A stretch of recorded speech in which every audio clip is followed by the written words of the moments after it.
Happy Wednesday, everyone. We got a fun little work set for you. It's gonna be fast. It's gonna get that heart rate going and kicking. So let's get prepped, let's get ready. Our warm up today, dynamic triangle with 3 to 5 aside. Good morning to sumo squat, 3 to 5. Single leg good morning with rotation, 3 to 5 per side. And then we're gonna move into a front scale, 3 to 5, side scale, 3 to 5, and a single leg RDL, 3 reps per side. So we're gonna play around some balance, some single leg work, just kind of firing up that lower half of your body, getting prepped for what's to come, because we're gonna push some runs today, so it's gonna be a good day. We got 2 rounds of that top piece, so we're gonna move into a quick little set here of butt kicks for 20 seconds, back lunge of 4 to 6 alternating reps, and a squat thrust to plank hold of 3 to 5, and a 3-second hold in that plank just to work position and to fire up those shoulders. And you hit 2 rounds of that, and then if you like to reuse this as your practice round, but you put in your cardio piece in place of the butt kick, please be my guest. If you're using the butt kick, keep practicing it, get it going, but you can use that piece and that format, just kind of interweave some of the pieces that we're going to see in the workout. The workout today is 5 rounds. You're going to take down a 200-meter run, and then you're going to take down a squat thrust of 15 reps. So we're doing the non-push-up burpee today, so we can keep those reps kind of cycling and keeping things quick and fast. So we're going to give those arms a little bit of a break from yesterday after yesterday's push-up adventure, but they are going to get touched on today in that plank position. So 5 rounds, 200-meter run or 200-meter run equivalent, and then we have 15 squat thrusts. Let's get you warmed up, let's have some fun today, and we'll get you prepped. Let's get those feet under those hips. Let's just wake that body up. Big, tall stretch. We'll keep those ribs in.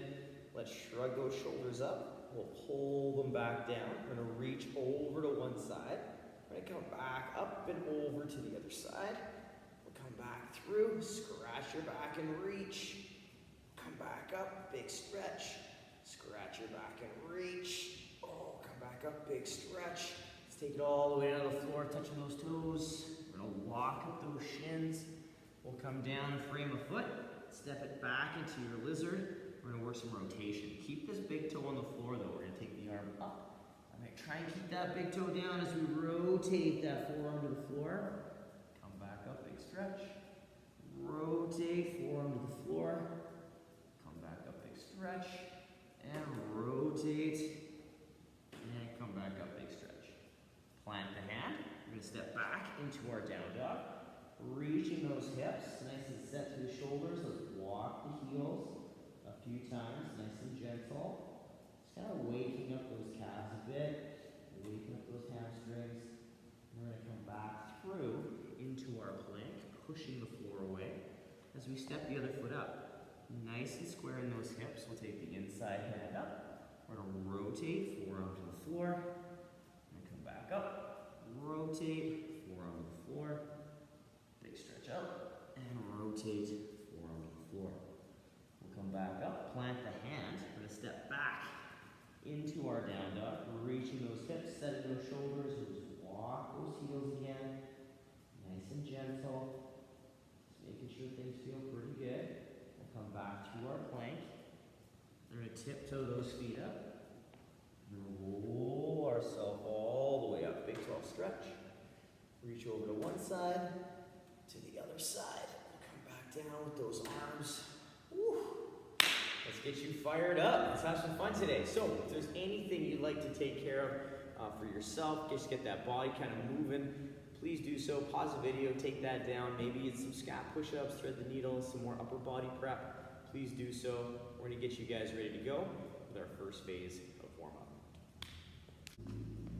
All right, we're going to start by getting our feet into a sumo stance today. We're going to turn a toe directly to the side. We're going to turn the other toe on an angle so that our hips are open on this diagonal kind of position. Our one hand is going to come to the thigh. The back hand is going to come up. We're going to screw in that light bulb overhead, getting that shoulder in a good position. We're going to draw the hip back and towards that heel as we take the body down. And then we're going to slowly stand back up into that nice vertical position.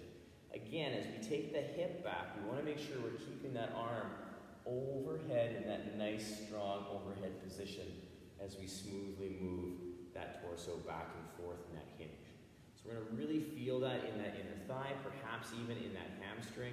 So we want to make sure that we're giving us some space in this flow, listening to our lower half of our body time with that. Don't worry if you can't get all the way to the floor. Ease in, take your time. From there, we're gonna move into our sumo stance again, but our toes are gonna be slightly turned out. We're gonna go through two movements. We're gonna go through our good morning and our sumo squat. So I'm gonna turn to the side so you guys can see profile. What we're gonna do is we're gonna set our ribs and hips so that we're nice and neutral. If you'd like to use your hand reference, you can, just to make sure we're not breaking through the midsection. We're gonna draw the hips back at the hip crease as we soften the knees. Big toes stay down, and we'll take it as far as we need to 90 and stand tall. From here, we'll reset, and then we'll take those hips to the heels, pushing those knees out so that we can keep those knees tracking the toes, but not hard enough that the feet roll out on the out. This is an exaggeration, but we don't want to roll out so the big toe and that inner portion of the foot rolls off the ground. So again, we're in that sumo position. We draw back into that hinge. We stand tall. We reset. We take it down into that nice sumo squat and stand. So we take our time throughout that flow, setting and resetting in between those two movements. Afterwards, though, we're going to bring our feet in. So we're about hip width stance. Our one heel is going to go out in front. We're going to stand nice and tall, hips are square, knuckles are together. We'll draw back into that hinge, that same good morning hinge, and then rotate towards that lead leg from the low rib. So we hinge, and then we rotate. Don't worry if you can't touch that elbow to the knee. We're just going to work that rotation to whatever range you have, and then come back up nice and tall. Remembering that we're trying to feel that sensation through that upper hamstring, lower glute, not in the calf or in the foot. If we are, we need to reset those hips, give ourselves a little bit of glute engagement before we hinge. Now after that, we're going to work on some balance. Not that we don't work on balance during that rotation, but we're going to work on some single leg balance in our front scale and our side scales. So we have 3 to 5 reps here, and if you'd like to combine these two, you're more than welcome to experiment and play with that. I'm going to show you as an individual basis. So what we're looking at, I'm going to stand profile. Balancing leg is going to be strong and stable. I'm going to squeeze and set my hips so they're square. I'm going to point that toe so I'm nice and engaged here. Hands can go where they need to. And then we're going to engage through the quad and the hip, lifting that leg up, keeping that leg nice and straight, and working on that nice lift that we have. Now, very important as we lift this leg, we're not letting this balancing leg buckle as we lift. So a couple things can be the reason for that. We're trying to go too high, or we're not engaging and stabilizing that balancing leg and hip before we lift the leg up off the ground. So a couple of key points to kind of check in with that. There's a lot of things to think about during these scales. So we want to think about equal weight through the foot. Most of our weight is going to be through the midfoot. Big toe is going to stay down. But we want to feel that entire foot in contact with the floor as we're stabilizing and balancing through that lift. Now the side scale, we're going to do that same style, but we're going to find our balance. We're going to have a straight line of action from shoulder to heel. Our other leg is going to be pointed, so the top of the foot points straight ahead. And again, hands can go where they want to go. We are going to lift that leg to the side. You're going to feel that in your glute. But I want you to make sure that we're trying to control the down a little bit so it's just not collapsing down and swinging down like a pendulum. So we don't have to control with a complete negative or eccentric, but we do want to make sure we're showing enough control that we can put the leg where we want it to be. After the front and side scale, we're going to change it up and we'll work a single leg RDL just to tap into that hamstring and glute again. So we're going to get set up in that kickstand position. Follow the foot on the floor in that kickstand leg. Hip is square to the center, nice and engaged. You can load this or not, but I'm going to pretend like I'm holding a dumbbell just to get some engagement through my arms, my lats, and through that upper body. And I'm going to pull my hip back, just like we did on Monday's strength work. Keeping my weight through my midfoot, my big toe stays down, and this knee is soft as I stand tall, opening up that hip and knee. So I'm nice and square. I maintain that square torso and hip as I pull back, bring my hands just below or to the knee, and stand tall. I always like to use this pretty slow and steady. I don't necessarily say you need to have a tempo, but but I don't necessarily rush through those reps. I really take the time to focus on that square hip position so I can really feel my hamstring. Because we want to tap into that thing and just wake it up a little bit with these movements. As a quick recap, we have a dynamic triangle of 3 to 5 a side, a good morning to sumo squat for 3 to 5, single leg good morning with rotation, 3 to 5 per side, then a front scale, side scale, and a single leg RDL for 3 to 5 reps per side. 2 rounds through that, take that down, get that body fired up, wake up those legs, wake up those ankles, and then we're going to move into a little slightly more dynamic movement coming up shortly. Our next phase of work is going to kickstart off with some butt kicks. We're going to work on some running technique. And you can use this next piece, like I said earlier, as kind of, you can change pieces out and make it your practice round to get you ready for your workout. So the butt kick we're going to work on is pulling with that hamstring so that that foot comes underneath of the hips and the glutes. So we're trying to pull with a nice relaxed foot, and that knee is going to come forward slightly as I create kind of this figure 4 position. In this butt kick, we're working on keeping our ribs tight so we're nice and tall in our posture, and our arms are going to kind of be in like a 90-degree position at the elbow. You can walk this position, you can work on jogging this position, you can sprint this position, you can do whatever you need to do with that butt kick, whatever's going to give you 20 seconds of good hearty warm-up, but we want to really work on kind of hitting that position every single time. So if you find that the faster you go, perhaps your leg starts to go out to the front, slow it down so you can get that foot back underneath of the glute and that knee at this nice 4 position in the front. So focus on those positions. You can use those arms and get that upper body working together to recreate that sense of running. All right, but take your time, work through that butt kick. We got 20 seconds worth of work. After that, we have a back lunge. In the back lunge, you can do whatever you need to do, but we're just kind of working on some single leg work. So if you prefer to do some step-ups, if you prefer to do front, curtsy lunge, you're more than welcome to. I just have back lunge in here to work on waking up the glutes a little bit more and work on position. So we're going to stand in our squat stance, and I'm going to step back with one foot, and then I'm going to lower down towards the floor. And I'm going to come back up. So in that lunge, I'm going to try and keep this front knee over top of the heel. I'm going to try and keep my body as upright as I can and my hips as square as I can for when I come back up. And you're going to alternate back and forth, working on that nice key lunge position.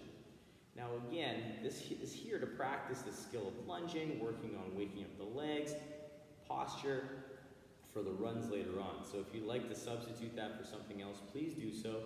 All right, standing lunge, front lunge, curtsy lunge, whatever you'd like to do there. You can even do RDLs there in place as well. It's just there to heat up the glutes and the legs a little bit, so give yourself what you need, play with it, have some fun with it. Our last exercise to play with today is a squat thrust to plank hold. So what we're going to work on is just hitting those positions for the squat thrust. We're going to come down, and we're either going to step into our plank, pulling those ribs, pressing the floor away, holding for 3 seconds, and then stepping in. Or we can work on jumping into that plank, setting that good position through the shoulders, and holding for 3 seconds, jumping in, standing tall, or any combination of those 2 things. The key thing that we're looking at here in this warm-up piece is that plank hold. You do not have to hold the plank hold for 3 seconds in the workout, but what we want to do is just really focus on that good shoulder engagement and that wrist staying underneath of the shoulder the entire time. So really locking that upper body from the head to the hip as one piece so that the legs can do what they do and the upper body is static and still. So we want to really focus in on that good plank because that's going to come handy as we start getting more fatigued coming in off those runs into that squat thrust in the workout.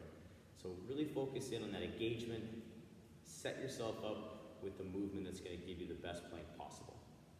As a quick recap for that piece, we have a butt kick of 20 seconds, back lunge 4 to 6 alternating reps, squat thrust to plank hold 3 to 5 and a 3-second hold for 2 rounds, maybe intertwining some movements like some runs, rows, depending on what you're planning on doing for the run and the workout to get you ready for the workout, and that's going to turn that piece into a 2 to 5 round option just to give you guys a chance to feel that intensity, get some good runs under your belt, and get those legs ready for what's to come. Pause pause the video, tackle that down. We're going to talk about the workout coming up right away. But right now, get yourself ready, have some fun with that one, because this workout is going to be a cardio burner. So prep, and we'll talk about it right away.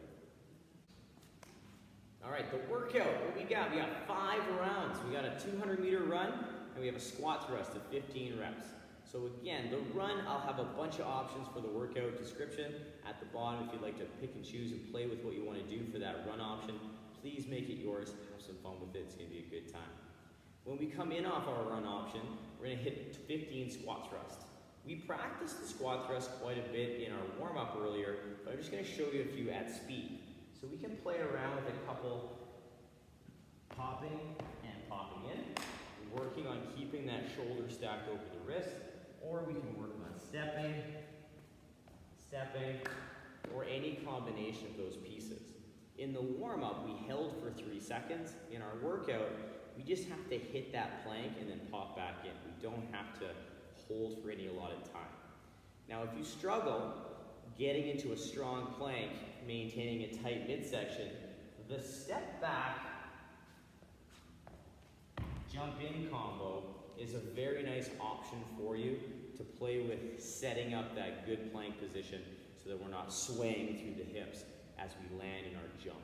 So make sure we're setting ourselves up well, and remember, you can adjust and go with the flow with these movements. If you start with the jump and you find that you're starting to get a little sway back going because of the impact or the fatigue, start stepping, jumping in. You can adjust that movement as you need to as the fatigue builds or as you notice your movement starting to deteriorate as you get more fatigued in the workout as it progresses.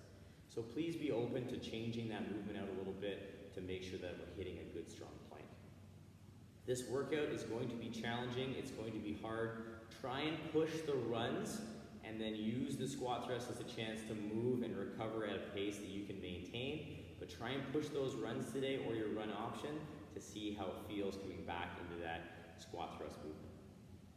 As always, you guys, work for quality, have a ton of fun with this one. I'm excited to hear about this. I did a variation of this not too long ago, and I love this one because it's just that really tough push where it's like, I really want to stop, but do I have to stop? No, I can keep going. So play with that, teeter on that line, have fun with that challenge, and we'll see you tomorrow for some more fun. Bye, you guys.